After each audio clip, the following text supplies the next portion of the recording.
Ah, je voulais parler de la peur de l'enfer, parce que vraiment, je trouve que c'est un sujet vraiment.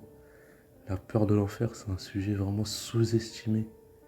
C'est quelque chose vraiment qui a un impact sur la vie du croyant, que ce soit chrétien, musulman ou même juif. Bon, c'est un peu différent dans le judaïsme. Il y en a, ils arrivent à trouver de oui, il n'y a pas d'enfer. Il y a plein de juifs qui disent qu'il n'y a pas d'enfer dans le judaïsme. Mais bref, en tout cas, euh, surtout ce qui est des chrétiens musulmans.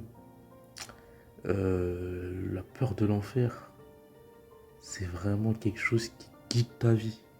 Mais les gens, ils n'ont pas l'honnêteté de se l'admettre. Parce que moi-même, j'étais un ancien chrétien. Et la peur de l'enfer, c'est la seule chose qui m'a rattaché à la croyance. Sans cette peur de l'enfer, moi, j'étais même pas chrétien en vérité. J'étais. Enfin. Quand j'allais à l'église, ça me faisait chier. C'était barbant. Moi, tout ce que je voulais, c'était jouer à mes jeux, à regarder des mangas, à jouer aux cartes DBZ et tout ça. J'en avais rien à foutre de la religion. La seule chose qui me rattachait à la chrétienté, au christianisme, c'était la peur de l'enfer. C'est la seule chose qui m'a tenu.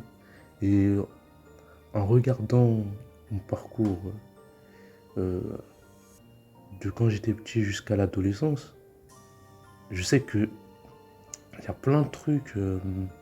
Quand il y avait des espèces de trucs paranormaux, en fait, si j'avais autant peur, c'est parce que j'avais cette peur de l'enfer qui scrutait dans mon esprit. Et il y avait souvent des. Il n'y a plus aujourd'hui sur YouTube, tout ça, mais je sais qu'à l'époque, il y avait des vidéos où c'était des espèces de chrétiens. Bon, c'est complotiste. Bon, aujourd'hui, on les voit plus trop, ces gens-là, mais il y avait ce truc qui disait que Harry Potter, c'était des trucs sataniques ou Pokémon pareil, c'était des trucs sataniques, voilà. C'est la magie qui est dans les dessins animés, en fait, cette magie-là ne peut venir que de Satan. Donc tout ce qu'on regardait quand on était petit, Harry Potter, Pokémon, bon moi j'étais pas trop fan de Pokémon, mais les mangas de ça et tout, c'était diabolisé par rapport à ce truc de euh, tout ce qui est pouvoir magique, ça vient forcément de Satan. Ou même, je sais que quand j'étais plus jeune, il y avait ce truc par rapport à la magie aussi qui était mal vu. Parce qu'il y a souvent des magiciens qui font des tours de magie. Et je sais que dans mon éducation chrétienne, il y avait ce truc-là de ouais, la magie, c'est des gens qui sont avec Satan. Et il y avait beaucoup ce rapport à Satan. Et ouais, donc l'enfer, forcément. Quand tu parles de Satan, tu parles de l'enfer.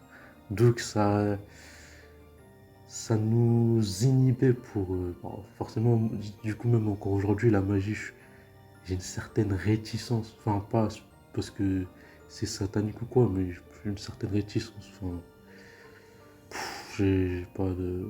Bref. Mais je sais que, par exemple, parce que la chrétienté, la foi chrétienne, le christianisme, tout ça et tout, bah, j'étais quand même quelqu'un d'assez lucide. Enfin, j'ai regardé ma vie comme je la menais. Et dès que petit, je savais que, vu que je ne pratiquais pas la religion, prier, ça me faisait chier, ça me cassait les couilles. La religion, j'en avais rien à foutre. Si, la seule raison pourquoi j'allais à l'église, c'est parce que j'avais pas le choix. Comme j'étais petit, donc bah, t'es obligé d'y aller, donc tu prends sur toi et tu la fermes, quoi.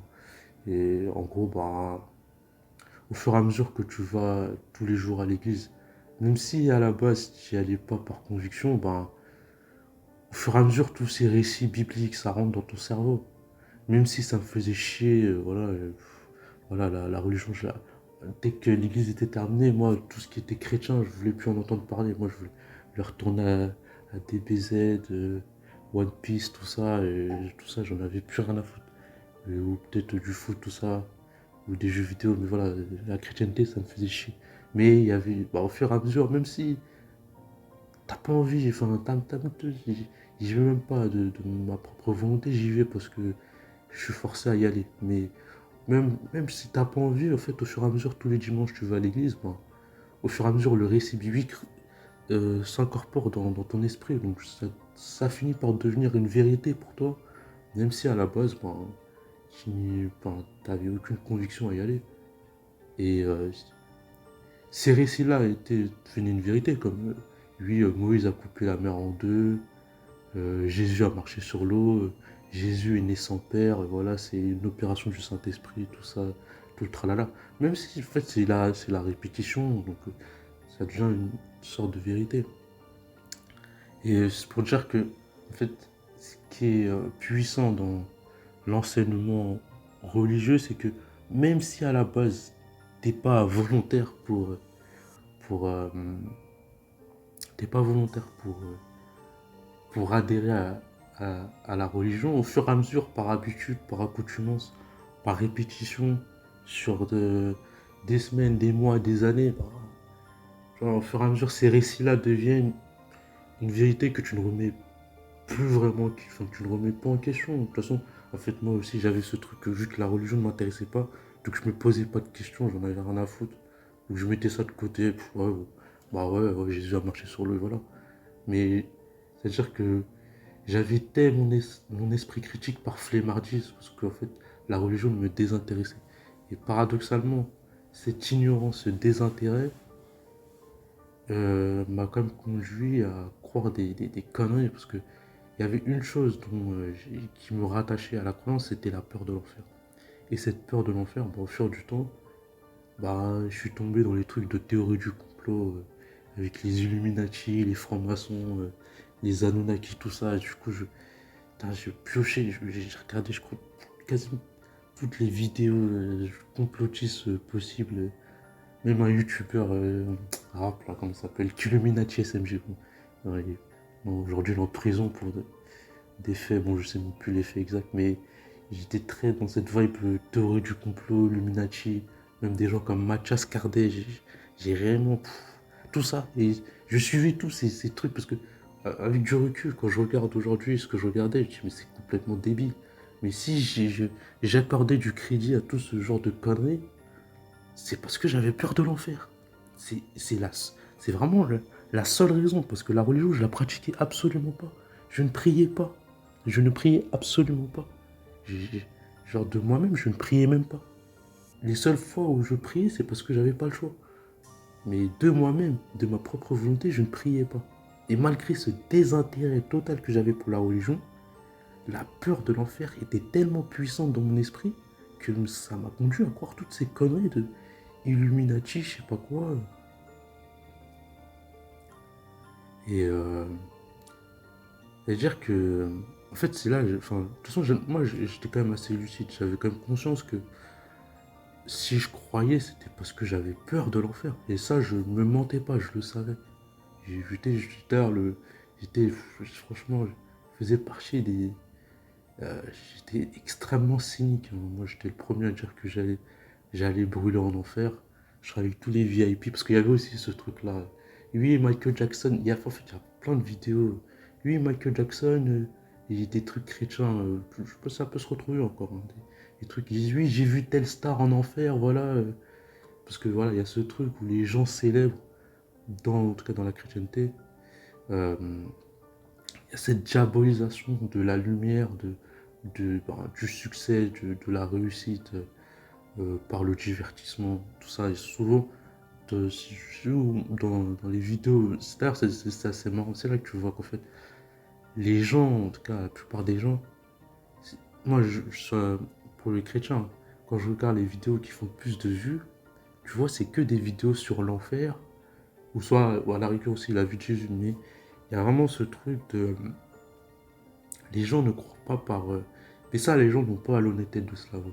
Là où moi, j'étais honnête, c'est-à-dire que je savais que la vie que je menais, j'allais cramer en enfer.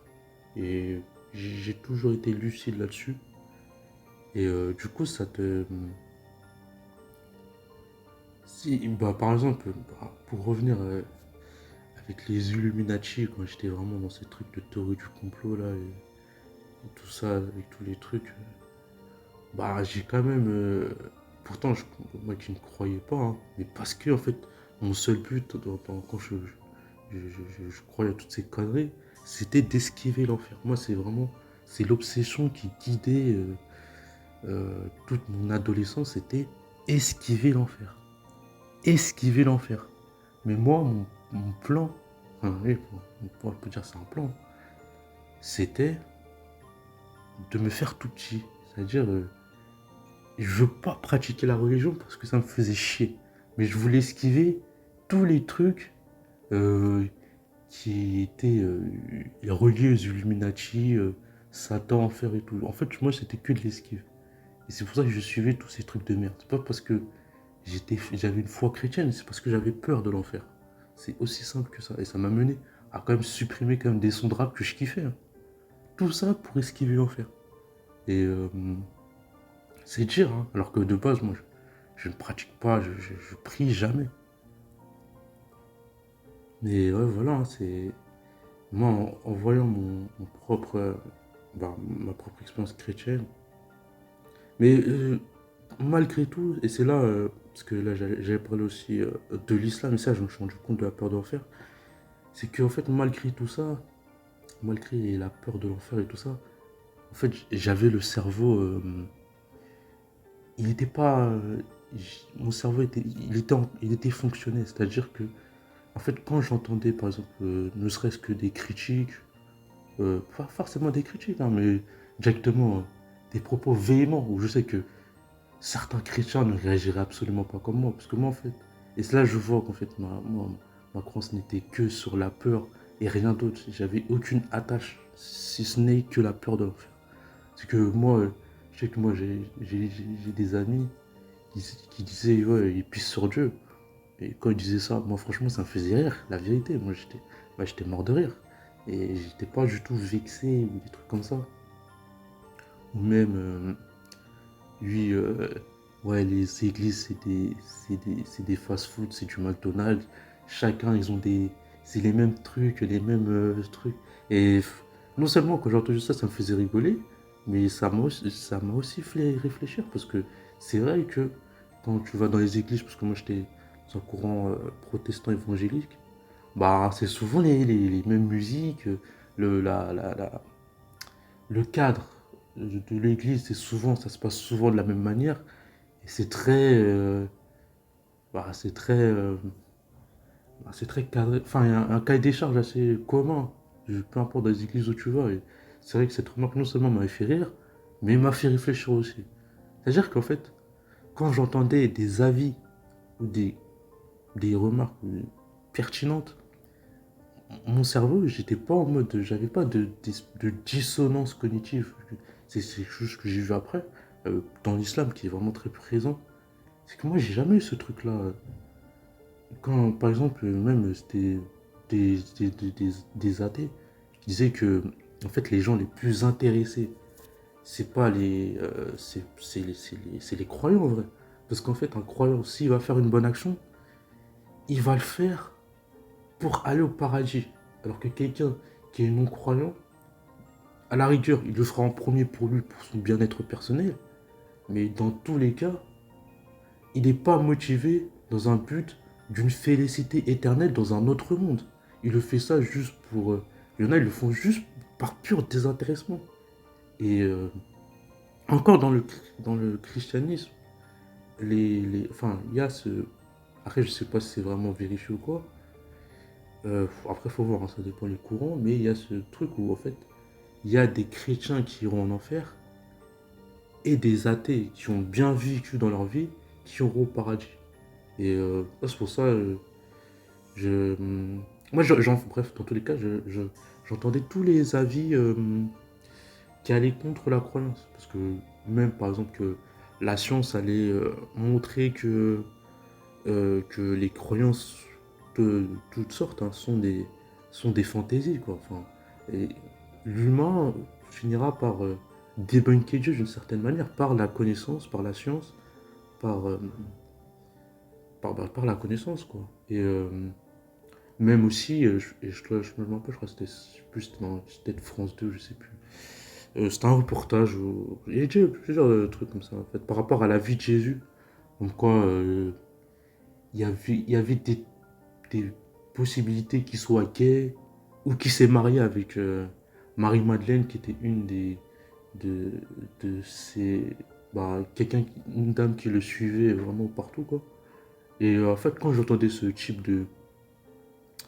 d'avis, c'est étranger finalement. Mais j'avais pas cette espèce de vexation que beaucoup de gens peuvent ressentir. Moi, au contraire, j'étais ok là-dessus. Enfin, des gens disaient que la science allait prouver que le christianisme était faux. J'ai jamais eu cette espèce de truc où je dois défendre ma religion. Enfin, moi, enfin, même avec du sang. Déjà, ça m'est jamais venu à l'esprit d'avoir cette espèce de défense prétorienne de la religion. Mais avec du recul, je me dis, ça n'a aucun sens.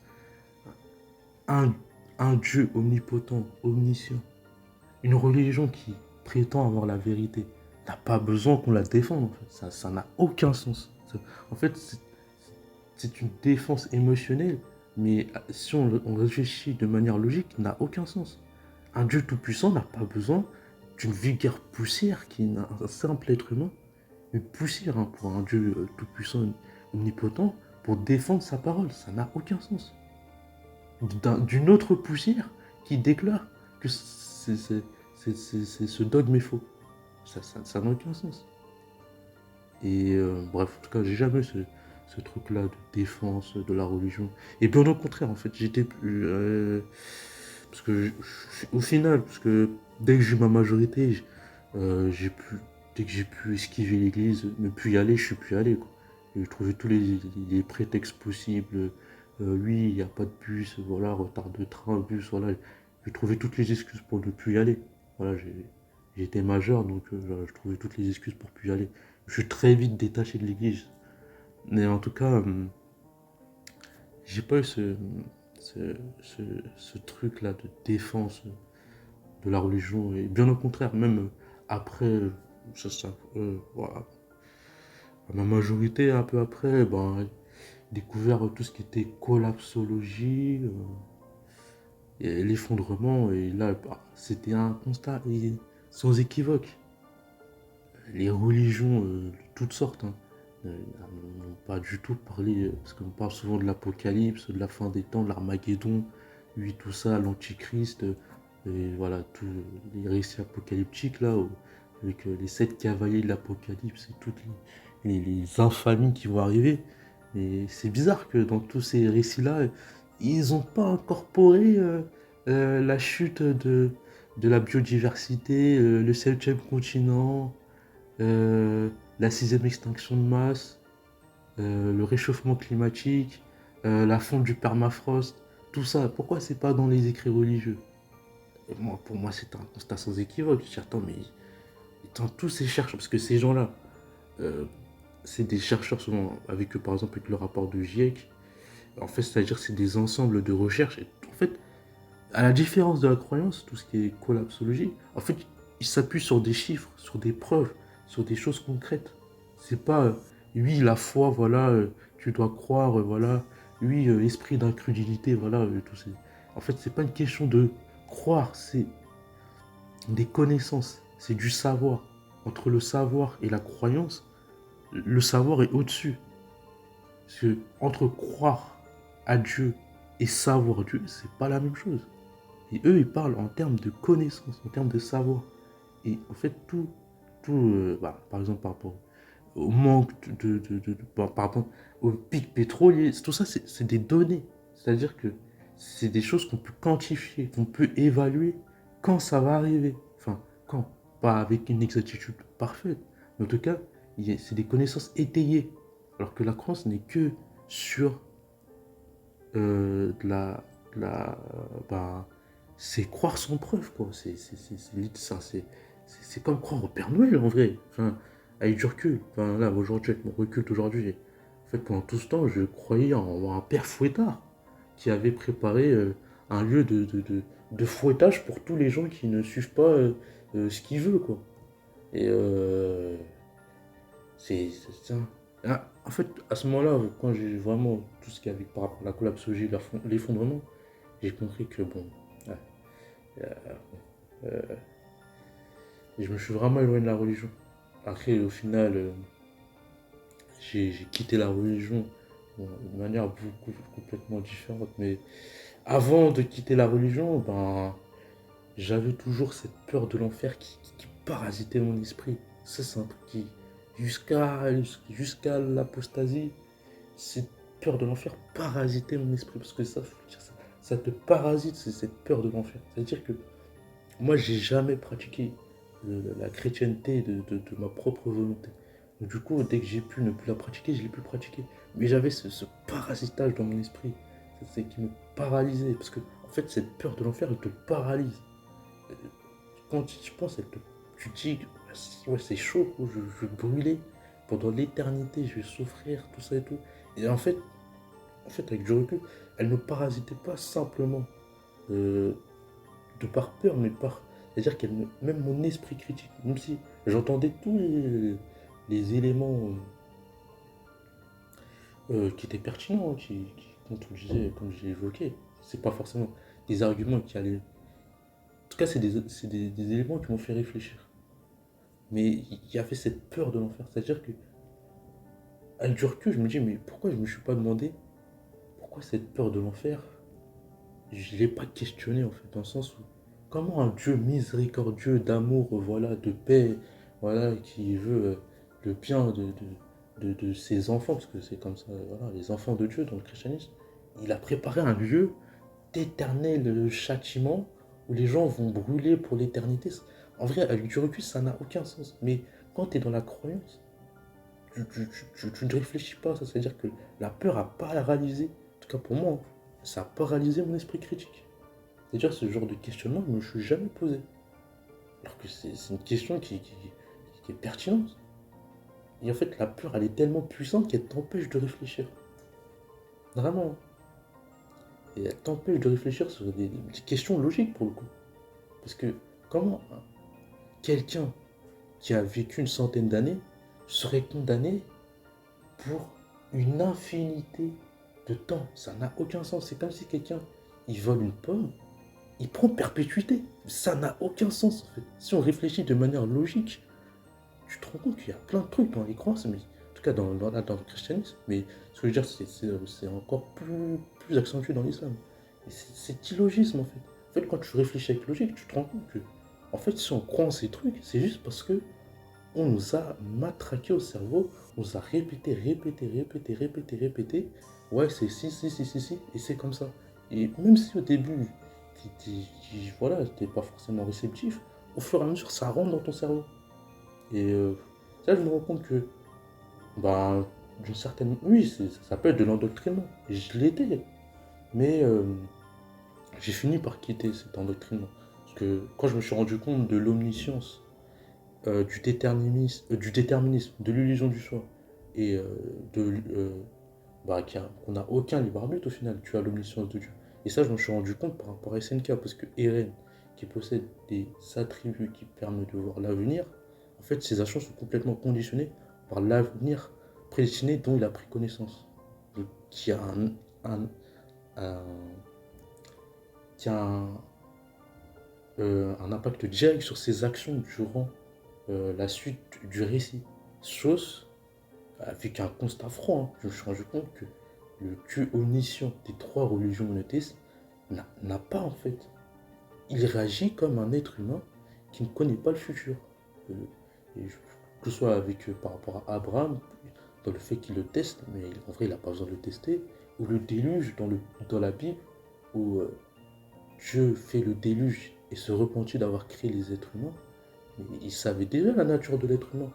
Même par rapport au péché originel, où Dieu a laissé le serpent et l'arbre de la connaissance, il savait sciemment que ça allait conduire au péché originel qui allait en découler du jugement dernier. Il savait déjà tout ça.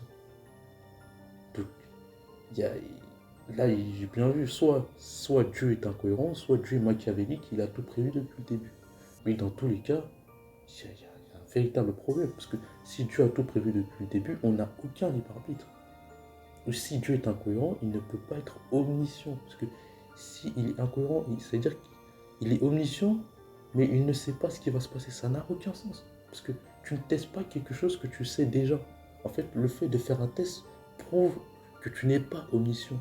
Sinon, tu n'as pas besoin de faire de test. Et le test, c'est l'essence même de l'humanité. C'est pourquoi l'humanité est sur cette terre dans les croyances. Et si les humains sont sur terre, c'est pour être testés sur eux. Si ils vont suivre les ordres de Dieu ou non. Mais si tu es omniscient, tu n'as pas besoin de faire de test. Et c'est là que tu te rends compte que. C'est là que je me suis rendu compte que en fait, j'ai cru en des fantaisies en fait. J'ai cru en des véritables fantaisies. J'ai cru en des contes de fées. Mais moi, en l'occurrence, ça va. La peur de l'enfer m'a pas trop parasité. Mais quand je vois, par exemple, dans l'islam, en fait, je me rends compte que c'est encore plus terrible. C'est encore plus terrible que que dans le christianisme. Parce que dans l'islam, il y a des atrocités. L'esclavage, la pédophilie, le djihad offensif. Parce que dans l'islam, il y a 3 djihad. Il y a le djihad spirituel contre soi-même, le djihad défensif et le djihad offensif. Et le djihad offensif, c'est littéralement ce que font les Daesh, Al-Qaïda, Boko Haram et tous les groupes terroristes qui se revendiquent de l'islam.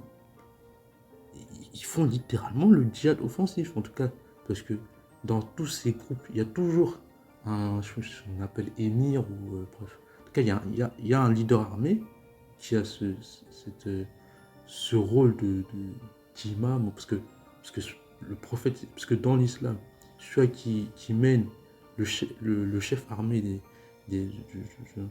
d'un djihad offensif, bah, c'est un imam en fait. Et il y a toujours il suit toujours un leader en fait. Même si, parce que dans l'islam, il y a des gens, par rapport à tous les Daesh et tout, en fait, les salafistes, le minhaj salafi, la salafia, eux, ils sont dans le péché de dire que tous ces groupes terroristes, ils font un djihad dégaré parce qu'en gros, il faut attendre le gouverneur. En aucun cas, ils condamnent les actions de, de, de, de tous ces groupes terroristes. D'ailleurs, ils ne sont même pas exclus de l'islamité, c'est-à-dire qu'ils sont considérés comme musulmans dans, dans, dans les grands, dans tout ce qui est le monde musulman, les grands chiites, ils sont considérés musulmans par ces gens-là en fait. Ils ne sont pas exclus de l'islam. Donc, tous ces gens-là se revendiquent de l'islam. Et en fait, ce que je me suis rendu compte, c'est que dans l'islam, c'est plus profond, c'est-à-dire cette peur de l'enfer guide vraiment ça guide vraiment les actions des gens, dans le sens où moi je vois des interdictions mais stupides, débiles, mais complètement débiles. Il y a des gens, juste parce qu'ils ont peur que leurs pieds finissent en enfer, ils traînent H24 en pantacourt, c'est-à-dire pantalon au-dessus de la cheville. Parce que il y a un texte qui dit oui, celui-là qui aura le pantalon au-dessus de la cheville, ses pieds brûleront en enfer. Ceux qui se revendiquent du minhaj salafi, en gros les salafistes, quoi.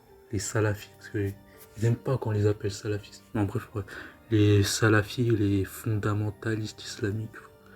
En gros, les gens qui sont qui prennent la religion au pied de la lettre. Voilà, on va dire ça comme ça. Oui, ils prennent pas de crédit parce que c'est faire la guerre à Allah. Donc voilà, aller en enfer quoi. Ils font pas de dégradé parce que c'est halal.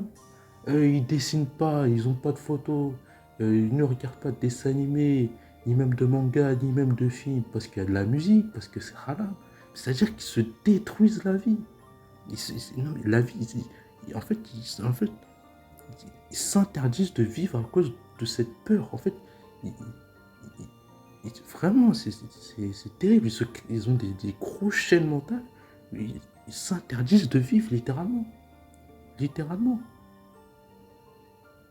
Ils n'ont même pas le droit de faire de la musique. Même au temps de nos anciens, enfin, les Néandertaliens, les Homo sapiens dans les grottes, ils communiquaient à partir de sons, même. Enfin, c'est le b.a.-ba de l'humanité, de faire de la musique, ou même. Enfin, c'est complètement. Même des dessins. Tu vas dans les grottes de Lascaux, je sais plus comment ça s'appelle. Mais ils dessinaient. Il dessinait, c'était à une époque lointaine. Il y a des milliers d'années, il dessinait. Il y a des fresques. Euh, il y a des fresques où tu vois ceux qui nous ont précédés, les Homo sapiens, ils dessinaient. Il y avait pour représenter les autres animaux, c'est-à-dire il y avait des représentations. Enfin, c'est le B.A.-ba, quoi. C'est le putain de B.A.-ba. Et t'as l'islam qui t'interdit ça. Il t'interdit de représenter des êtres vivants. Il t'interdit littéralement. Et c'est pire que ça. C'est pas simplement ça t'interdit. C'est dit dans l'islam que ceux qui font des représentations d'êtres vivants auront le pire châtiment le jour du jugement dernier. C'est complètement délirant. Alors que représenter des choses, des éléments de notre environnement, on a fait ça depuis le début de l'humanité. Et l'islam t'interdit un basique aussi fondamental. La musique. Dans une société, la musique, ça permet de réunir les gens dans tout temps. La musique a toujours eu ce rôle de réunir les gens entre eux. Ça a toujours eu même, par exemple, dans tous les cas, ça avait c'est des basiques de civilisation, même des civilisations les plus primaires. Ils faisaient de la musique. Enfin, c'est des fondamentaux. Les fondamentaux. C'est complètement délirant. C'est complètement délirant. Enfin, c'est terrible, hein, ce qui s'empêche de vivre comme ça. Je trouve ça vraiment malheureux. Non, vraiment, c'est malheureux. Parce que c'est tout ça pour c'est quoi? La peur de l'enfer. Parce que voilà, leur Allah, il a dit que voilà. Et non, ouais. Non, vraiment, ça n'a aucun sens. Parce que il y a aussi ce truc de. Parce que j'ai dit que euh, ceux qui représentent des êtres vivants auront le pire châtiment le jour du le jugement dernier. Mais parce qu'il y a aussi cette notion de faire concurrence à Allah.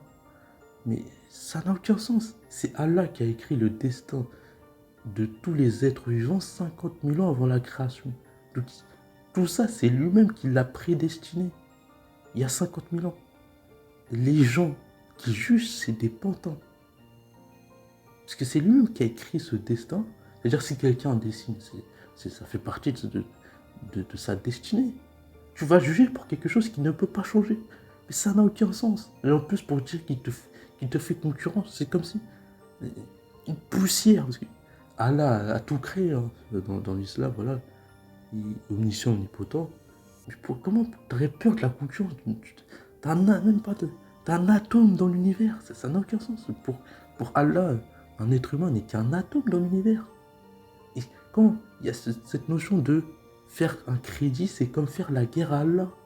Mais Allah, mais c'est un être tout puissant. Comment une simple poussière qui fait un crédit à la consommation pour acheter, j'en sais rien moi, pour acheter des baskets, c'est comme s'il faisait la guerre à Allah, mais ça n'a aucun sens.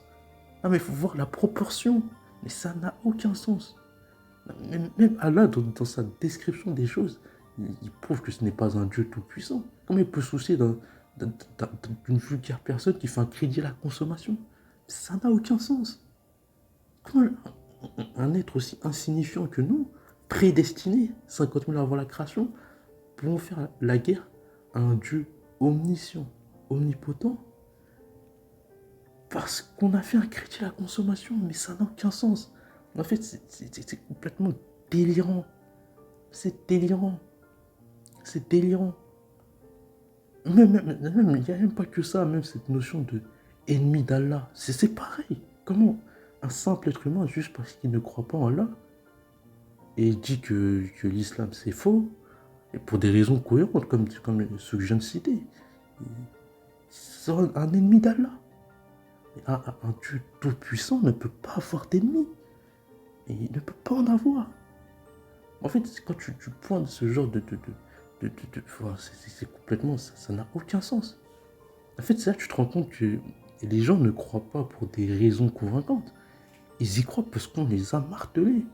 En fait, c'est du matraquage. Et en fait, je me rends compte, avec le temps, et en écoutant aussi pas mal de débats musulmans, ex-musulmans, c'est qu'en fait, s'ils croient, ils ne croient pas pour des raisons logiques, voilà, pertinentes ou quoi.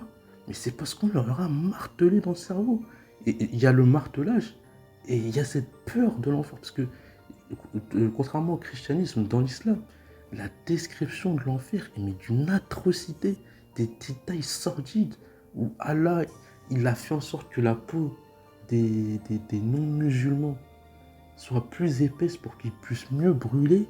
C'est-à-dire qu'il c'est-à-dire qu'il a agrandi le corps des non-musulmans, des mécréants, exprès pour que quand leur peau elle brûle plus. C'est-à-dire qu'il y a un sadisme qui est assumé, qui est assumé. Plein de détails sordides où ça boue le cerveau, ça te fond l'estomac. Même carrément, il y a une description où, où les mécréants sont embrochés de la bouche à l'orifice. En gros, de la bouche jusqu'au cul, littéralement. Mais c'est quelque chose, ça c'est pas un dieu, ça. Ça c'est un tortionnaire, c'est un psychopathe, c'est un sadique. Mais en fait, c'est là que tu te rends compte. Ça, je me suis rendu compte. En fait, c'est vraiment en, parce que moi, si je me suis intéressé à l'islam, c'était par hasard, c'était pas volontaire. Moi, à la base, parce que j'avais quand même ce truc, parce que à l'époque où j'ai découvert l'islam, j'étais encore chrétien et j'avais cette peur de l'enfer. Donc, je me renseignais de tous les côtés. Donc, j'essayais de voir, voilà, euh, ouais, parce qu'il y a ce truc de si t'es pas dans la bonne croyance, tout ce que t'as fait n'aura servi à rien. Donc j'ai quand même regardé par curiosité, ouais, l'enfer, parce que voilà. Mais putain, je me suis rendu compte que dans l'islam c'est encore pire. Au moins dans le christianisme, j'ai envie de dire, il n'y a pas de description aussi détaillée, sordide de l'enfer. Donc j'ai envie de dire, mon psychotage de l'enfer, c'est moi-même que, enfin, pas moi-même, mais c'est plus mon imagination qui a fait le travail. Alors que dans l'enfer islamique, il y a des descriptions très précises. Donc là, ça te laisse même pas place à. Bon, parce qu'il y a des chrétiens qui disent, ouais, l'enfer, ça n'existe pas, tu vois. Il y a des chrétiens qui disent ça, tu vois. En tout cas, ça, tu vois, c'est même pas tout le monde qui croit à l'enfer dans le chrétien. Mais dans l'islam, t'as pas le choix.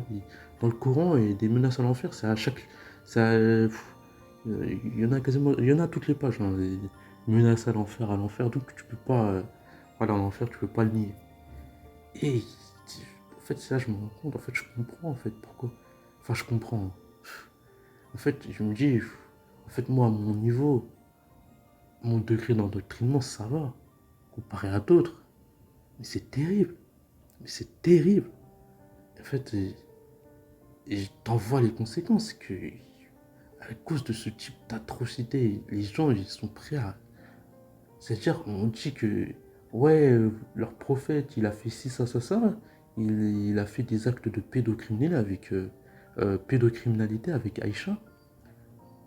En fait, ils ont tellement peur de l'enfer. En plus, moi, quand je tombe sur ces lives là de débats d'ex-musulmans, mais je ressens en fait. En fait, il y a pas mal de musulmans. En fait, ils ont une espèce de gun sur la tempe. C'est-à-dire que, au fond d'eux, ils savent que c'est terrible.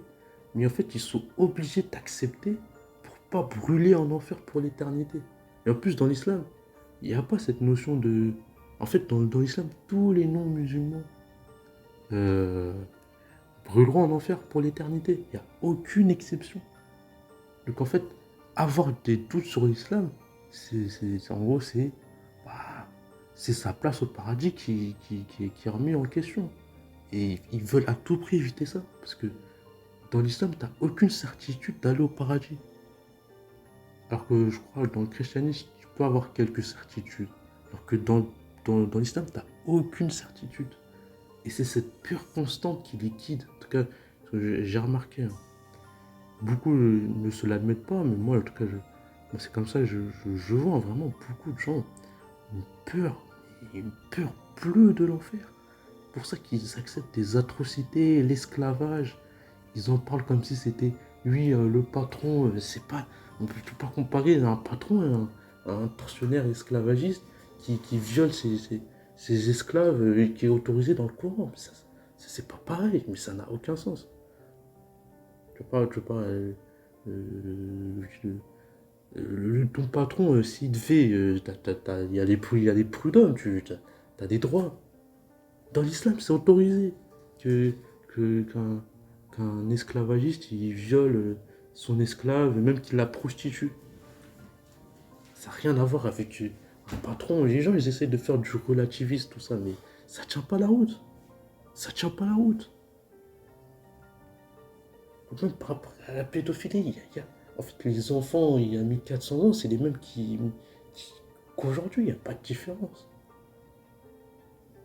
Et en plus, c'est là, la dissonance, elle est là, dans le sens où, quand c'est de la pédophilie, voilà, des ordures de la pure espèce, là, tous les mecs comme Marc Dutroux et tous ces ordures, ces aberrations de l'humanité, ils sont contre. Mais quand c'est dans l'islam, ils essaient de trouver des justifications alors qu'il n'y a rien à justifier, c'est une atrocité. Et moi, je sais que mon niveau de, de, de, de croyance ne me faisait pas... c'est-à-dire que si j'aurais pris connaissance de ce type de fait-là dans la religion, j'aurais dit, mais attends, en fait, je suis dans un truc de psychopathe, moi je me pars de là. Parce que moi, des simples arguments, comme j'ai cité tout à l'heure, sur,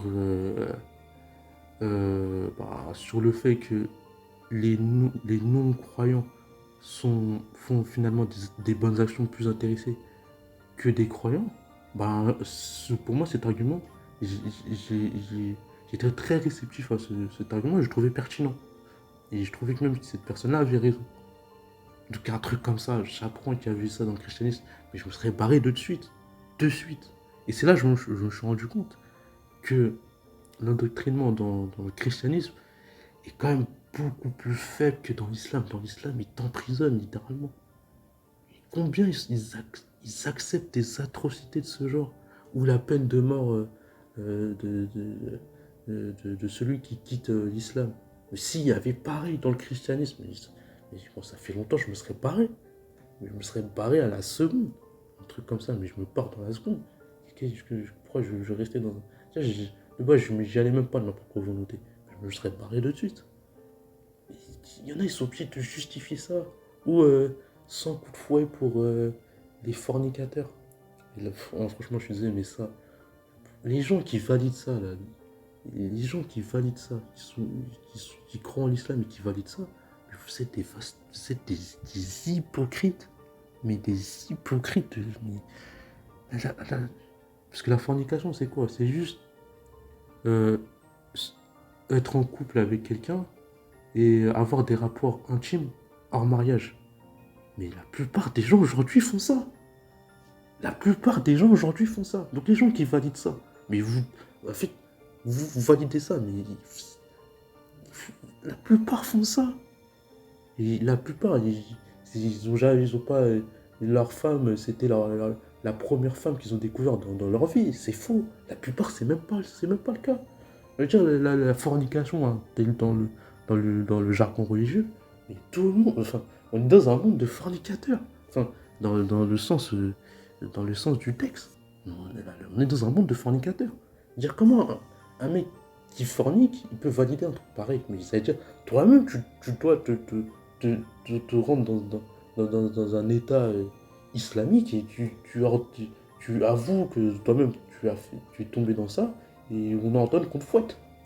Au bout d'un moment, il faut être cohérent. Et ça, les gens sont pas cohérents. Ça, la vérité, ils sont pas cohérents.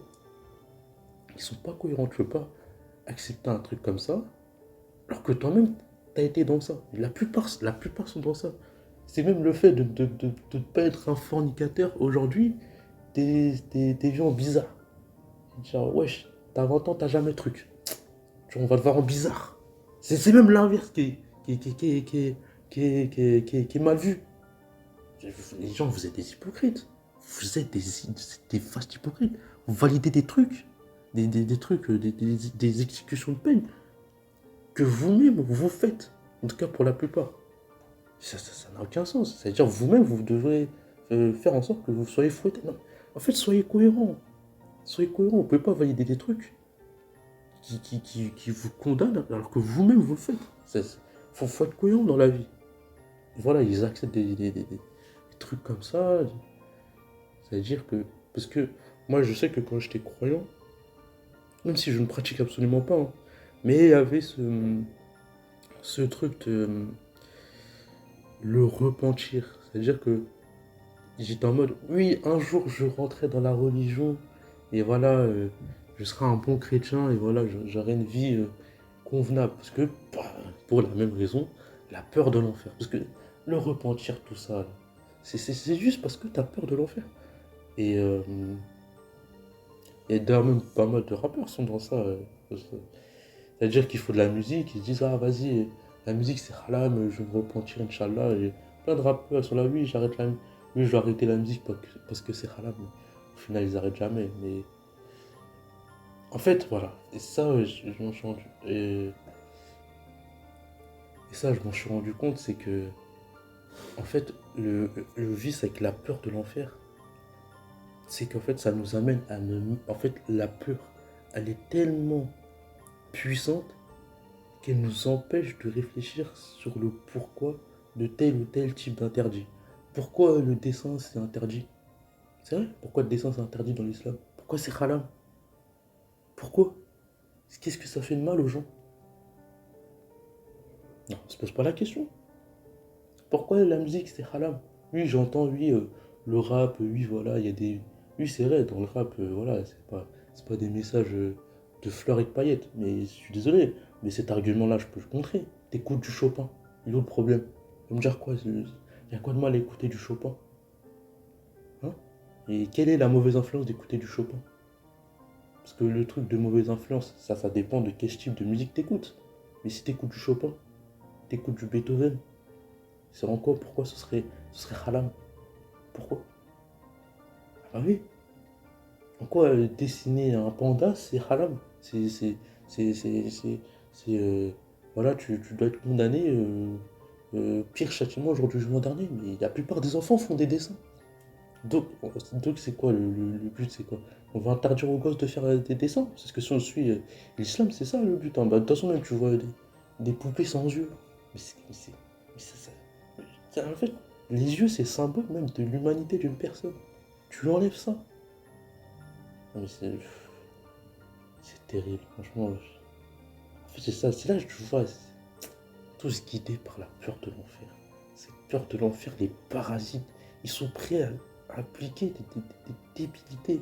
Donc quand tu réfléchis 2 secondes, je vois bien que ça n'a aucun sens. Ça n'a aucun putain de sens. En fait, la peur les empêche de réfléchir. Ils appliquent des trucs stupides, absurdes, juste parce qu'ils ont peur. Enfin, ça, ce que je dis, c'est pareil dans toutes les religions. Parce que moi quand j'étais chrétien aussi, je m'amusais à regarder les vidéos sur l'enfer, à voir tous les gens qui étaient là. Ils suppliaient Dieu, pardonne-moi. En fait, c'est là que tu vois, ces religions, en fait, elles te mettent dans un sentiment perpétuel de culpabilisation. Tu te sens toujours coupable de quelque chose. T'es jamais serein. En tout cas, avec cette peur de l'enfer, il y a toujours cette espèce de spectre qui plane dans ton esprit où t'as de la culpabilité tout le temps. T'es là, en fait, ça te parasite. Vraiment, ça te parasite. Ça te parasite. Ça te laisse pas libre. Ça te laisse pas libre, la vérité.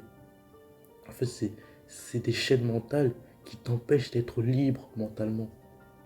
C'est les plus durs à briser. Parce que des chaînes physiques, tu peux les casser. Mais les chaînes mentales, c'est des canons, ça cadenasse ton esprit. C'est beaucoup plus difficile à briser. C'est beaucoup plus difficile à briser. C'est des cadenas mentales comme ça qui t'enchaînent, qui t'empêchent de faire des trucs banals. Tu fais des trucs ou même t'entends des gens qui font. Je suis tombé sur des gens qui se mettent dans l'islam. Ils se mettent pas. Ils s'assisent d'une certaine manière parce que l'autre façon d'être assis, c'est la façon dont les mécréants sont assis, et Allah il est pas content de toi. C'est-à-dire, même pour t'asseoir, t'es pas libre. Et c'est délirant. C'est-à-dire que même pour s'asseoir, ou même pour aller aux toilettes, tu rentres du pied gauche, tu sors du pied droit. Non, mais en fait, c'est complètement débile. Mais c'est complètement débile. Tu fais une prière d'invocation, et quand tu fais tes besoins, tu te mets je sais plus, à 80 ou 190 degrés en direction de la Mecque. Mais comment tu fais pour te situer, pour chier à 180 degrés ou 90 degrés de la Mecque? Si t'es en France ou t'es au fin fond de l'Australie, tu fais comment? C'est complètement délirant. Mais ça n'a aucun sens. Ou même ce délire de lui, il faut manger de la main droite. Pourquoi? Ah, parce que Shaitan mange de la main gauche. Tu l'as déjà vu, Shaitan? Mais c'est débile. En plus, je sais très bien, tous ces trucs-là, ça vient du christianisme, parce que dans le christianisme, c'était pareil. Il y avait cette diabolisation des gens qui sont gauchers. Beaucoup de gauchers dans le christianisme dans l'ancien temps, bah, on les tapait dès qu'ils utilisaient leur main gauche, et au final, ils ont fini par utiliser que leur main droite. Parce que la main gauche symbolise le diable. Mais en fait, c'est des superstitions. En fait, il y a plein de trucs débiles qui sont appliqués sans raison. Il n'y a aucune justification logique. Il n'y a aucune justification logique. Et malheureusement, ce type de débilité, et même, ouais, même d'autres trucs. Dans le Coran, c'est dit que la terre est fixe, que le soleil se couche sous le trône d'Allah, et que le soleil tourne autour de la terre. Il y a des gens, aujourd'hui, ils savent pertinemment que c'est la terre qui tourne autour du soleil et la terre qui tourne sur elle-même. Et j'ai vu ça dans un live, j'ai halluciné. C'est-à-dire que le gars, en premier lieu, disait là ce que je viens de dire par rapport que le soleil, que la terre tourne autour du soleil et que la terre tourne sur elle-même. Et on lui a montré un de ses. Le gars s'appelle Shiral Fawzan. Qui, bon, voilà, c'est un musulman bien, un très bon musulman, là, et écouté par des millions de musulmans. Bref.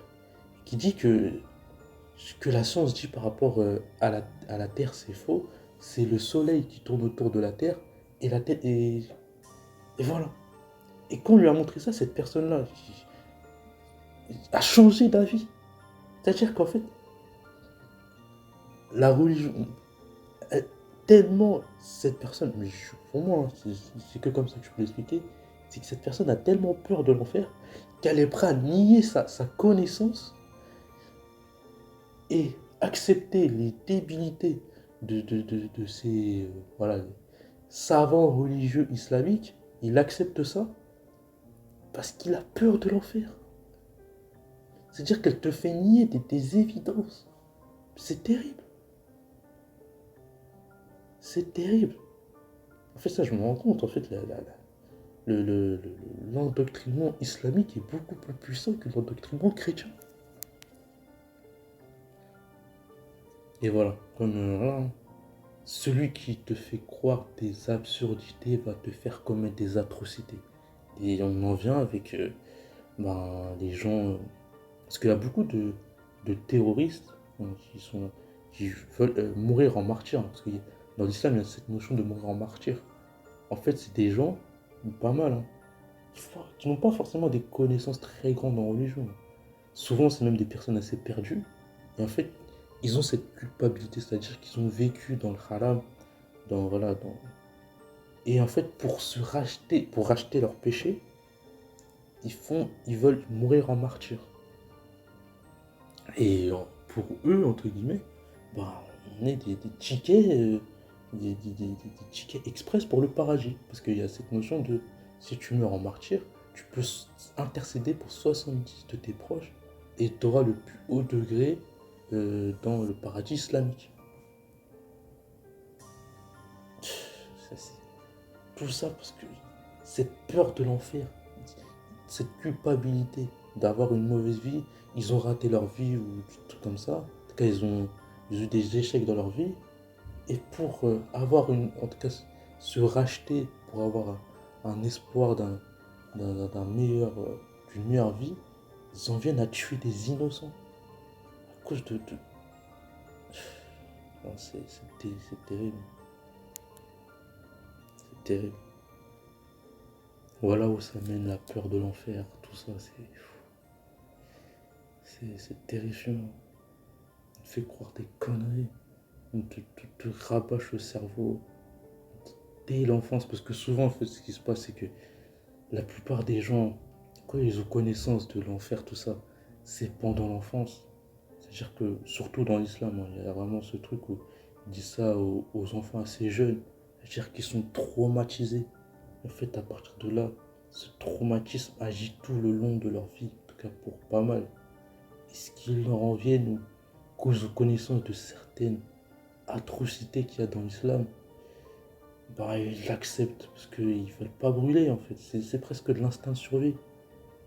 C'est-à-dire qu'ils sont prêts à accepter, il y en a qui sont prêts à accepter bah, tout parce que voilà, c'est Allah qui l'a dit. Et Allah c'est mieux. Et c'est terrible parce que par peur, ce qu'on fait accepter des atrocités. Et en plus, dans l'islam, vraiment, il y a cette notion d'injustice. Hein. Dans le sens où, parce que moi, si moi je m'en tiens à la vision islamique, vu que dans l'islam, tous les mécréants sont condamnés à l'enfer pour l'éternité, qui, bien sûr, qui ont pris connaissance de l'islam et qui ne l'ont pas accepté pour autant, les médecins sans frontières morts à Gaza, des bombardements de Tsahal, dans l'islam, pourtant ces gens-là ont sauvé des vies. Hein. Ils ont sauvé des vies. C'est des médecins sans frontières qui font pas ça pour l'argent. Ils mettent leur vie en danger. Ils mettent leur vie en danger, bah, littéralement. Ils mettent leur vie en jeu pour sauver des gens, peu importe où. En fait. Et ces gens-là, aux yeux d'Allah, iront en enfer pour l'éternité. Mais c'est quel genre de Dieu ça? C'est un tyran, c'est un psychopathe ce mec. Alors que de l'autre côté, un musulman qui est un tueur, un pédophile, un incestueux, un violeur, un tueur de masse même, possiblement, il va aller en enfer, mais pas forcément éternellement. Alors que quelqu'un comme ça, un non-musulman, Médecins sans frontières à Gaza, bombardé par Tsahal, bah, dans le jugement d'Allah, cette personne-là ira en enfer pour l'éternité. Mais comment vous pouvez me dire que Allah il est juste, il est miséricordieux? Mais non, mais c'est là que tu te rends compte que les gens qui répètent ça, c'est juste des mantras. C'est parce que tous les jours, pendant des semaines, des mois, des années, on leur répète ça. Ça devient une vérité. C'est de la pure répétition, c'est du mantra. Ils ne disent pas Allah est miséricordieux parce que ils ont des preuves, voilà. Non, c'est juste parce ils répètent ça tous les jours. Pareil pour Mahomet, le meilleur des hommes. C'est un pédocriminel. Mais comment tu peux dire que c'est le meilleur des hommes? Il y a quel argument? Il a fait des guerres. Il avait des esclaves sexuels. Il avait des esclaves. Il a échangé un esclave blanc contre 2 esclaves noirs. Il a joué à la courte paille pour 6 esclaves et en sauvé que 2. En libérer que 2 à la courte paille. Un jeu sadique pour déterminer le destin de 6 individus. Alors que la personne de base voulait libérer les 6 esclaves. Il s'est opposé, il a tiré à la courte paille pour en libérer que 2. Mais c'est pas le... Et ça, c'est le meilleur des hommes, ça. Mais non, mais ce mec-là, c'était juste un simple... C'était un chef de tribu, un guerrier qui était là pour conquérir des terres. Et il a inventé sa secte islam en s'inspirant des religions d'antan en disant « Moi, je suis la mise à jour. » C'est tout. Et bah, son plan a réussi, j'ai envie de dire. Mais c'est pas du tout le meilleur des hommes. De toute façon, si tu demandes à un adepte de l'islam et pourquoi Mahomet est le meilleur des hommes, il ne pourra pas te répondre du tac au tac. Il y a juste à dire le mariage d'Aïcha à 6 ans, 9 ans, le mariage à 6 ans et la consommation. Consommation, c'est de la pédophilie. Hein. à 9, quand elle avait 9 ans et lui 54. Comment tu veux me dire que cette personne-là est meilleure des autres? C'est complètement aberrant. Et ça, tu te rends compte. En fait, c'est cette répétition, la puissance de la répétition. On leur martèle des, des, des, des, des inepties. Des inepties. Moi-même, moi-même je comprends parce que moi-même, j'ai cru, oui, Jésus a marché sur l'eau, euh, Moïse a coupé la mer en deux. Tu regardes 2 secondes, tu dis, bon, ça, c'est du n'importe quoi. Là, on est dans Final Fantasy, on est dans Star Trek, c'est pas réel. Mais à force de répétition, tu finis par croire des conneries. Donc même moi, je comprends d'une certaine manière, parce que moi-même, j'ai été, j'ai moi-même fait face à cette expérience-là. Mais les musulmans subissent ça, mais d'une puissance démesurée. Et même pour j'ai pas parlé du judaïsme, mais pareil pour les juifs, hein, c'est là, en fait, on te martèle que t'es le peuple élu. Enfin, tu finis par croire que, oui, les juifs sont un peuple différent. Voilà, ils sont au-dessus. Enfin, c'est un peuple au-dessus. Alors qu'en vrai, on est tous les mêmes. On est tous les mêmes. Il n'y a rien qui nous différencie. Il n'y a rien qui nous différencie. Il n'y a pas de peuple élu, il n'y a pas d'élu de Dieu, il n'y a pas de... Enfin, on est tous les mêmes. On est tous les mêmes. Et en fait, c'est ces religions qui nous font croire qu'on est différentes. Et après, les gens se tapent dessus parce ils pensent avoir un truc supérieur par rapport à l'autre. Voilà, nous, on a la vérité. Toi, si tu combats la vérité, je te combats. Enfin, c'est complètement... Enfin, voilà. C'est triste. Franchement, c'est triste.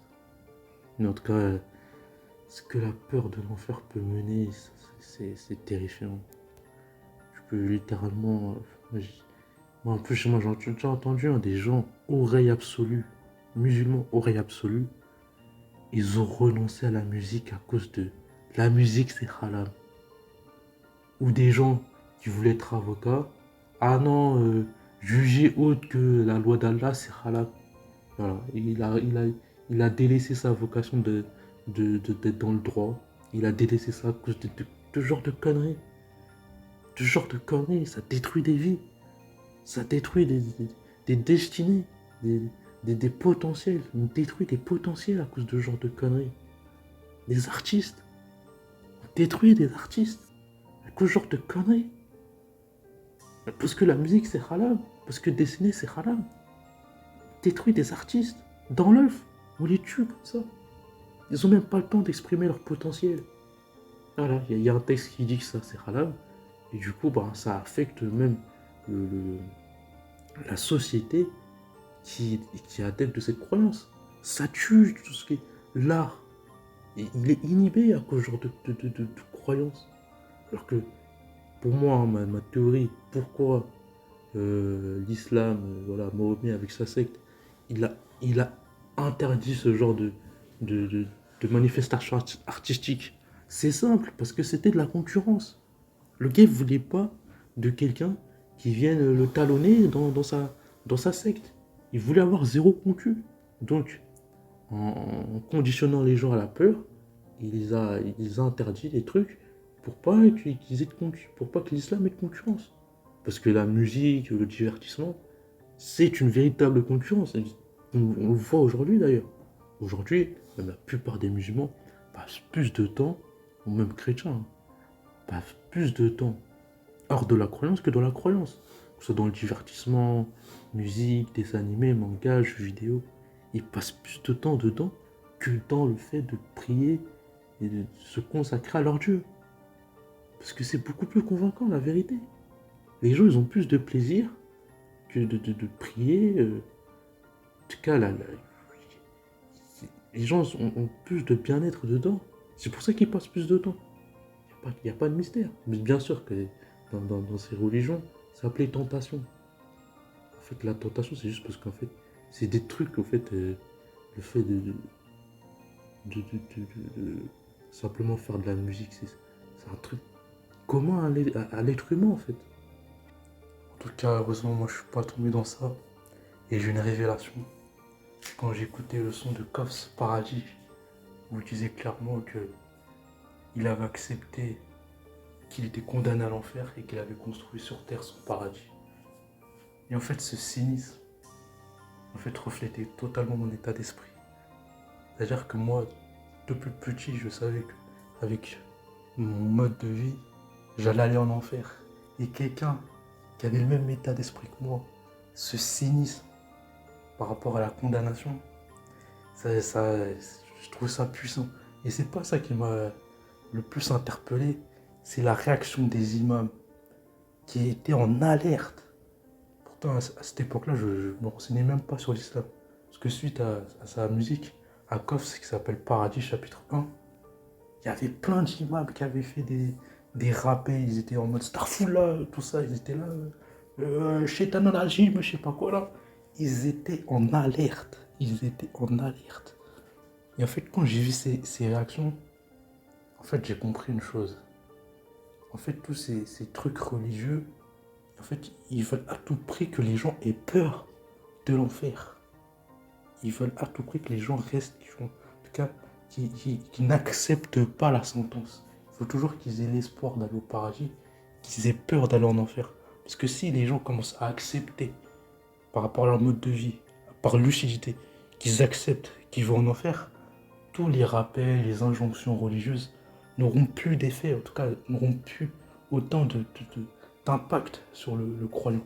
Et moi, en l'occurrence, moi, ce qui m'a permis de, petit à petit, vraiment ne plus avoir peur de l'enfer, c'est vraiment ce cynisme. C'est vraiment ce cynisme, paradoxalement, en acceptant, au fur du temps, que ouais, je vais cramer, bah, j'ai fini par rigoler de ça, j'étais le premier. Quand je voyais des gens, même Fall, je me rappelle, il avait un t-shirt 666 VIP. Et moi, ça me faisait rire, parce que moi, j'étais dans le même état d'esprit. C'est le délire où t'en as plus rien à foutre, parce que tu sais que t'es condamné. Mais en fait, cette peur, elle s'amenuise au fur du temps. Et d'ailleurs, c'est pour ça que la première vidéo de ma chaîne où je parle de religion, je l'ai appelée Igo, on est voie à l'enfer, l'ascenseur est en panne au paradis. Parce que ça reflétait totalement mon état d'esprit. Parce que quand j'ai fait cette vidéo, j'étais encore croyant, j'étais encore chrétien. Mais en fait, le cynisme que j'ai développé, en fait, j'ai commencé à voir la cruauté de Dieu.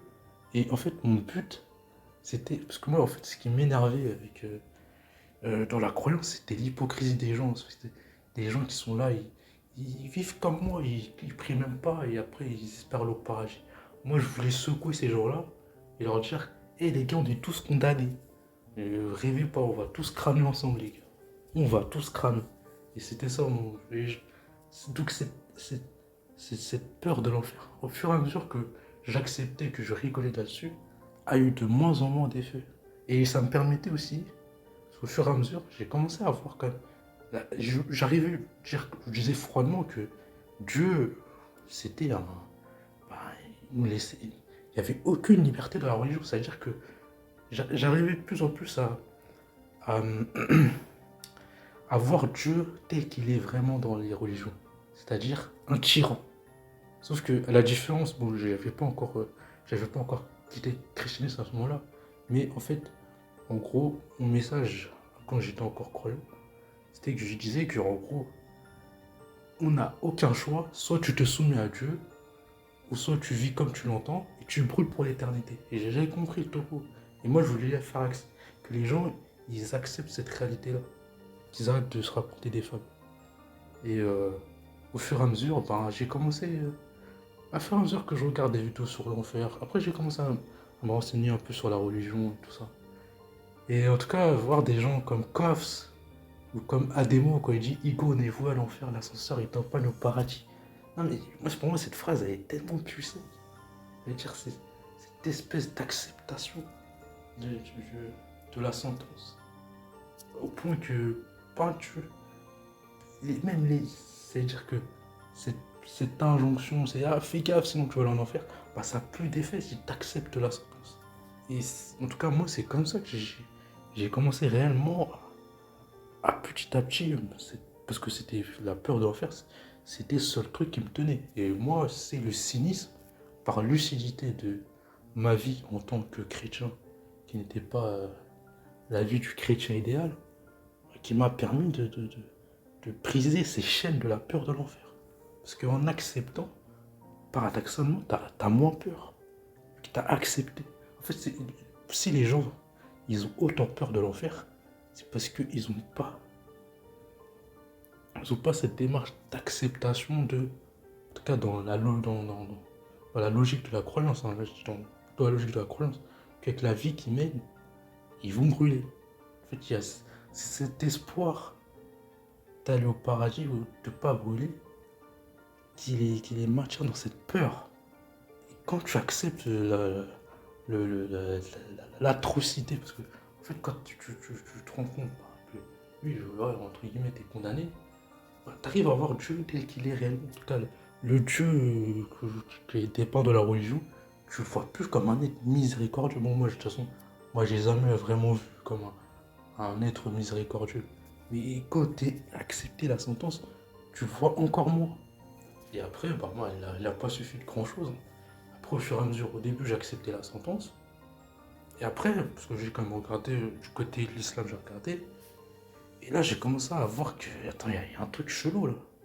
En fait, ce qui m'a alerté en premier lieu, et c'est d'ailleurs, je crois, c'est la vidéo juste après. C'est mes premières vidéos en plus, hein. C'est marrant parce que mes premières vidéos montrent bien le cheminement de comment je suis passé du cynisme à la non-croyance totale. Et là, mon esprit critique s'est réveillé. Au fur et à mesure parce que j'ai jamais autant appris de la religion depuis que je l'ai quitté. C'est assez paradoxal, mais il y a plein de trucs que j'ai appris en quittant, en fait. En tout cas, quand j'étais dans une démarche de quitter. C'est-à-dire quand j'ai vu le paradis islamique, là j'ai compris que donc tout ça là, tous ces interdits débiles dans l'islam, tout ça pour qu'au final, au paradis, t'as de l'alcool illimité, alors que dans ce même islam sur terre, on dit que boire de l'alcool c'est pire que truc avec sa propre mère. Mais dans ce même paradis, tu pourras boire de l'alcool à volonté. Mais ça n'a aucun sens. On parle de pudeur, je sais pas quoi, alors qu'au paradis, tu pourras copuler avec des femmes trophées qui sont appelées Ouri. Et ça n'a aucun sens.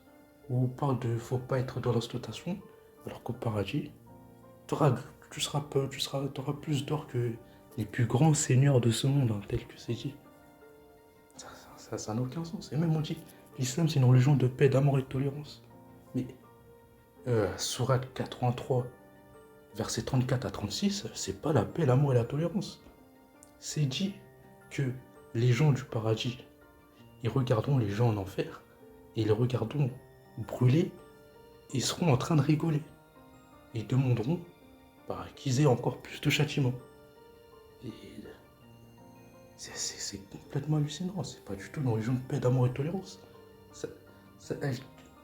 Le Allah, il insuffle dans le cœur de ses adeptes la haine et le manque d'empathie envers le non-musulman, au point que ceux qui seront au paradis, selon les textes islamiques, hein, comme j'ai dit à la sourate 83, versets 34 à 36, ils rigoleront de personnes qui se feront brûler pour l'éternité, torturées. Ils rigoleront, c'est comme s'ils regarderaient un spectacle. C'est terrible. Et en fait, quand j'ai vu le paradis islamique, j'ai compris. En fait, voilà, celui-là qui a créé ce paradis, c'était quelqu'un de frustré. Et il a mis tout ce qu'il n'a pas pu faire durant son monde terrestre. Il jalousait les non-musulmans. Et c'est pour ça qu'il y a tous ces trucs face à un paradis totalement charnel. Il n'a rien de spirituel, le paradis islamique. Et après, c'est comme ça aussi que... Bah... Ouais, de toute façon, moi, pour le christianisme, il m'a suffi vraiment, en vérité, hein, d'une seule vidéo. C'est la vidéo de l'irréductible athée. Parce que j'avais quand même entendu parler du déluge. Et...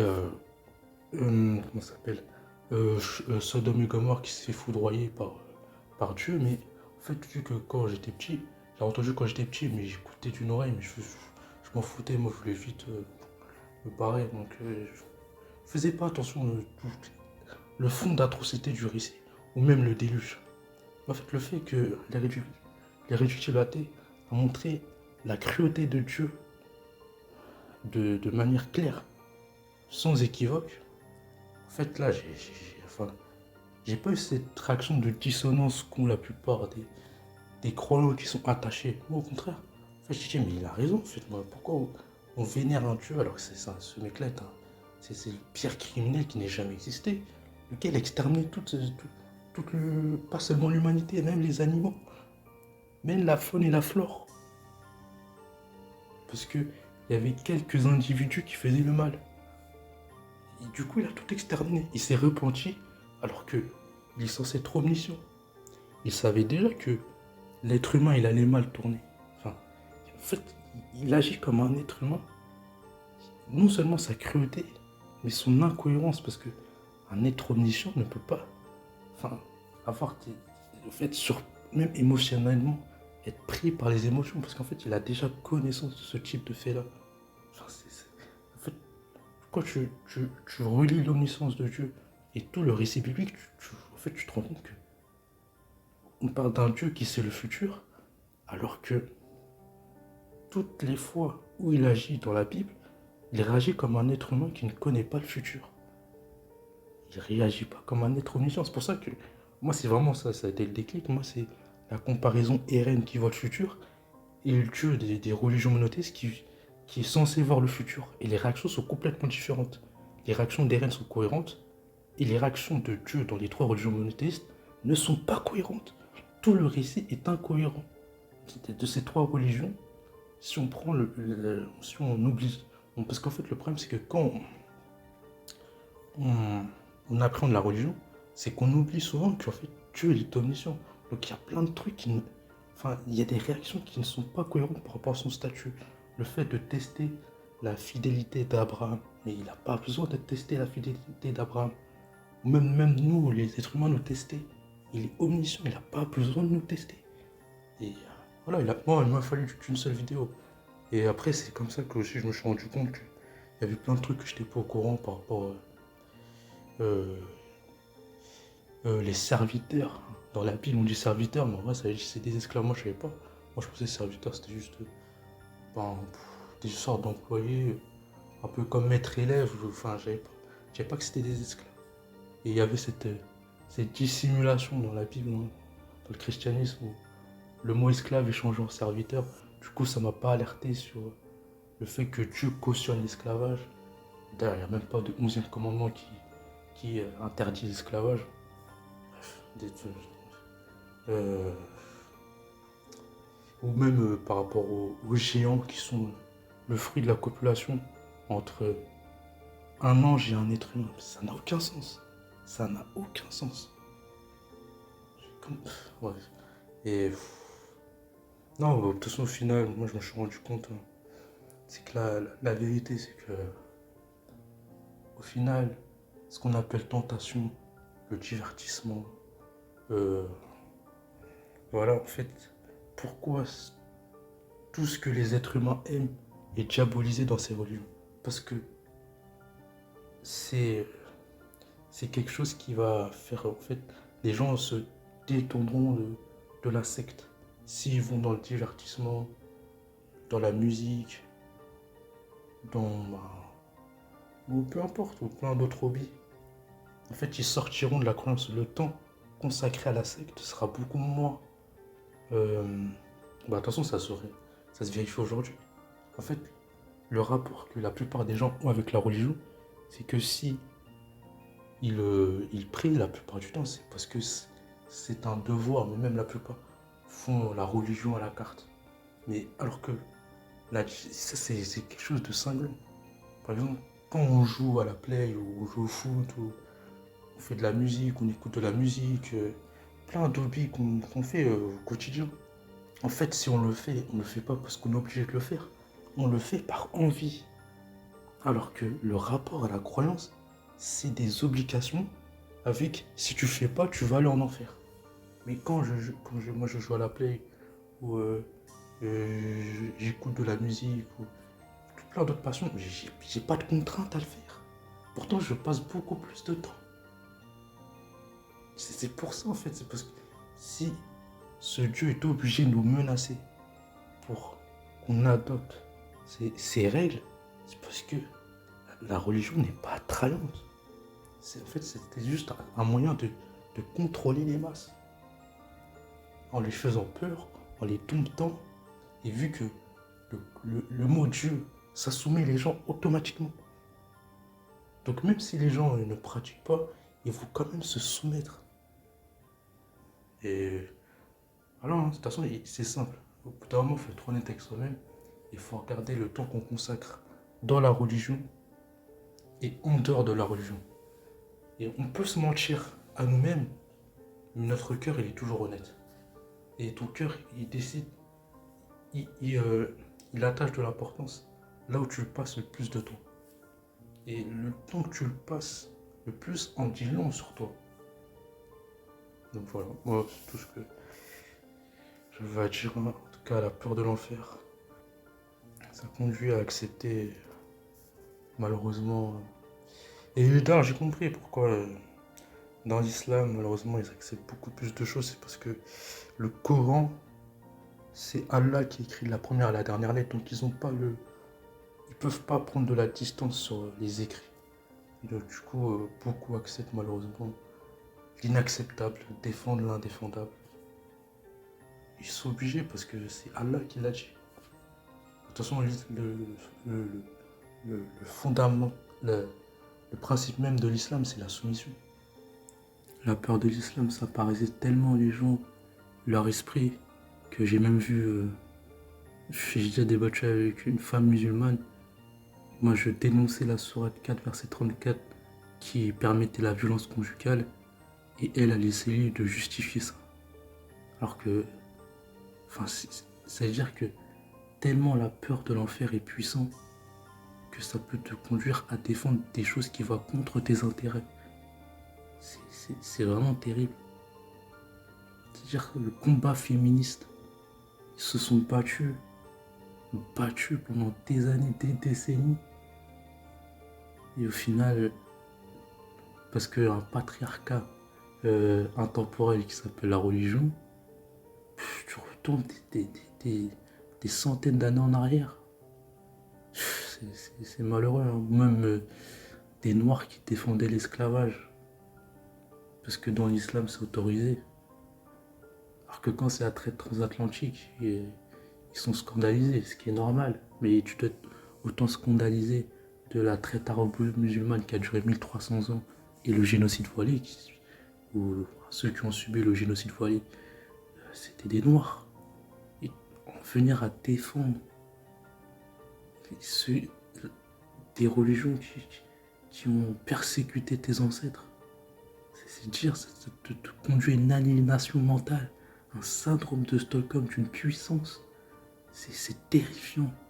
Tout ça à cause de cette peur de l'enfer qui te parasite l'esprit, qui te conduit à défendre des atrocités, qui ont même souillé tes ancêtres. C'est malheureux, hein, franchement. Genre, cette peur, c'est pas un dieu, ça. Mais en tout cas, celui qui a créé cette mafia appelée islam ou même christianisme, judaïsme, toutes ces mafias appelées religion là. D'ailleurs, en vrai, je pense que c'est peut-être ça le problème de base, c'est le statut de religion leur donne une respectabilité. Mais ces religions n'ont rien de respectable. On devrait les appeler telles qu'elles sont réellement. Les témoins de Jéhovah, on dit bien que c'est une secte. Les témoins de Jéhovah, c'est une secte et pourtant celui qui veut quitter les témoins de Jéhovah, il n'est pas exécuté. Alors que dans l'islam, celui qui veut quitter l'islam, il est exécuté et l'islam est considéré comme une religion. Et alors que ça c'est complètement sectaire, d'éliminer tous ceux qui veulent quitter le dogme. Normalement, l'islam aussi devrait être nommé tel qu'elle est réellement, une secte. Mais bon, après, je sais très bien, c'est de la politique. Comme il y a de nombreux croyants musulmans, du coup, on peut pas dire que c'est une secte, ça va être mal vu. Mais dans les faits, l'islam est une secte. Le christianisme, c'est pas mieux. Là, le christianisme a été dompté. Ça fait des carnages aussi, le christianisme. Ça fait des carnages. En fait, si on les appelle religion, c'est seulement une question de nombre ou de puissance politique, c'est tout. Mais sinon, en vrai, objectivement, que ce soit même le judaïsme, le christianisme ou l'islam, ce sont tous les trois des sectes. Et qu'on ne puisse pas nommer une chose telle qu'elle est, c'est un problème. Parce qu'en fait, il y a des gens qui vont se convertir à ces trucs en pensant que c'est une spiritualité ou je sais pas quoi. C'est pas une spiritualité. C'est une mafia politique. C'est une mafia. Pour moi, tout ça, pour moi, d'ailleurs, les religions, pour moi, c'est les premières multinationales au monde. Parce que voilà, le but, c'est de conquérir le monde. Il y a une volonté d'expansion mondiale, comme n'importe quelle entreprise. Le but, c'est d'avoir des marchés sur tout le globe. Et la religion est un business. Il y a juste à voir les gens qui sont prêts à payer des sommes à 5 chiffres pour aller à la Mecque, pour tourner autour d'une pierre. Et caillasser le shaitan, il paye des sommes à 5 chiffres, des 10 000 euros. Et bref. Espérons qu'un jour on puisse s'ouvrir les yeux, en tout cas la plupart puissent s'ouvrir les yeux comme moi. Et voilà, qu'on comprenne qu'on est tous les mêmes. Enfin, ça sert à rien de se détruire la vie pour des illusions, des fantaisies, des contes de fées. Parce que pour moi, voilà, les religions, c'est des histoires à faire peur pour les adultes. À l'enfant, on lui disait oui, oui, il va dormir, sinon le monstre sous le lit, il va venir et il va te manger. Enfin, la religion, c'est un peu ça pour les grands, quoi. Et ça marche, hein, parce que de toute façon, t'as juste à voir. Même parce que j'en ai même pas parlé, parce que dans l'islam, il y a aussi le châtiment de la tombe. En fait, il n'y a que ça. C'est pas une religion de paix. C'est que des menaces. En fait, dans ces religions, t'as toujours un gun sur la tempe. T'as toujours un gun sur la tempe. Les gens, ils font pas des actions, même quand ils veulent essayer d'être zélés religieux. C'est pas par volonté, c'est parce que c'est pour pas aller en enfer.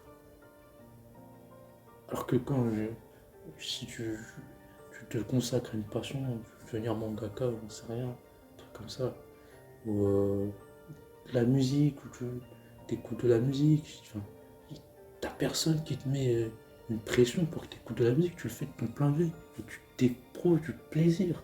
Alors que pour la plupart du temps, les croyants, c'est une corvée. Faut dire la réalité, c'est une corvée. T'as juste à voir comment ils jouent au ramadan. Les gens, ils attendent que ce soit le coucher du soleil pour se précipiter vers la bouffe pour la plupart. Ils sont pas dans une. C'est une corvée. En fait, c'est ça le problème. Je pense que le problème de fond, la religion, c'est que ça crée des gens, malheureusement, pour pas mal de gens, qui se mentent à eux-mêmes. Ils se mentent à eux-mêmes. Ah, c'est malheureux. Mais en tout cas, espérons qu'un jour, on comprendra qu'on s'est tout. Parce que c'est ça la réalité, ouais, ça, je veux finir là-dessus. C'est qu'en vrai, ça sert à rien de se taper dessus. Que ce soit chrétien, musulman, juif, bref, n'importe quel secte de ce genre. Et on s'est fait berner, on s'est tous fait berner. C'est des fables et on s'est fait berner. On s'est fait berner. Moi, je suis pas là pour par de la véhémence, hein, certains avec des groupes religieux, quoi. La vérité, moi, j'ai beaucoup de peine, d'empathie. Parce que moi-même, j'ai été de cela. Et la vérité, moi, mon message profond, la vérité, c'est juste dire aux croyants, juste leur dire, et les gars, vous vous êtes fait berner. Il n'y a pas d'enfer. Tout ça, c'est juste pour nous dompter, pour nous faire peur. Pour qu'on se soumette. Il n'y a pas d'enfer. Il n'y a certainement pas de paradis non plus. Tout ça, c'est des fables. Et on s'est fait berner. Parce que voilà, vu qu'on nous a dit ça pendant l'enfance, c'est resté. Si musulmans, juifs, chrétiens, on se fait tout savoir par ces religions, c'est parce que En fait, le principal problème, c'est parce qu'on a la flemme de lire nos livres. Enfin, que ce soit le Coran, la Torah, le Talmud, la Bible, Ancien, Nouveau Testament. En fait, quand tu vois le nombre de pages à lire, que des écrits par banc, tu dois lire et c'est démotivant. Moi, je sais que si j'aurais lu la Bible bien avant, je me serais barré de cette religion bien avant. Et je pense que c'est pareil pour tous ceux qui sont croyants. Si la plupart des croyants restent croyants, c'est parce qu'ils ignorent leur religion. Donc forcément, ils ignorent aussi les atrocités qu'il y a dedans. Ils se contentent d'écouter leurs théologiens qui racontent que les passages qui les arrangent, ou quand c'est des passages un peu plus problématiques, ils narrent le récit d'une manière pour te faire passer pour un truc presque miraculeux, voilà. Et bref, ils arrivent à te retourner un peu le récit alors que c'est pas ouf du tout, quoi. C'est même une atrocité. Et ouais, c'est comme ça, on se fait enfumer, hein, parce qu'on connaît pas nos textes. Et en fait, quand t'as des 600, 700, 800 pages à lire, c'est barbant, t'as pas envie de te taper ça. T'as pas envie de te taper ça. Et du coup, bah, tu lis pas. La plupart des croyants ne lisent pas soit le Coran, le Talmud, la Torah, la Bible. La plupart ne lisent même pas, moi le premier. C'est pour ça qu'on reste dedans. Hein. C'est l'ignorance. Même presque, j'aurais dire pour certains, l'ignorance confortable. C'est-à-dire, ils ont pas envie de... Parce qu'il y en a quand même qui ont quand même ils savent comme certaines choses sur la religion, mais ils veulent pas trop s'aventurer parce que sinon ils savent que si ils voient ce qu'ils redoutent, ben forcément ils vont avoir des doutes et après le doute, il n'y a plus de chemin retour et c'est compliqué de faire semblant. Quand tu te rends compte que toutes les atrocités qu'il y a dedans, tu peux faire semblant de ne pas les voir et que tu les as vues. En fait c'est simple, hein, en plus ça c'est dans l'islam. Hein. Le script de Mahomet, là, le prophète de l'islam, qui n'a rien d'un prophète, en fait, c'est que des fables, c'est que des inepties. Même le script du prophète de l'islam et l'apostasie, c'est dire. En fait, tout est dans le texte, il suffit juste de lire. Et si il y a autant de gens qui sont croyants aujourd'hui, c'est parce qu'ils ignorent leur religion, tout simplement. En tout cas, voilà, moi je tiens à remercier Hajime Sayama. Sans lui, je serais peut-être encore mort, je sais pas, je serais encore chrétien, mais je serais resté chrétien un peu plus longtemps. En tout cas, son manga m'a ouvert les yeux. Shingeki no Kyojin, en tout cas, voilà. Grâce à son manga, ça m'a ouvert les yeux sur le fait qu'en fait, je psychotais pour des fables, quoi, avec. Bref, en tout cas, je remercie.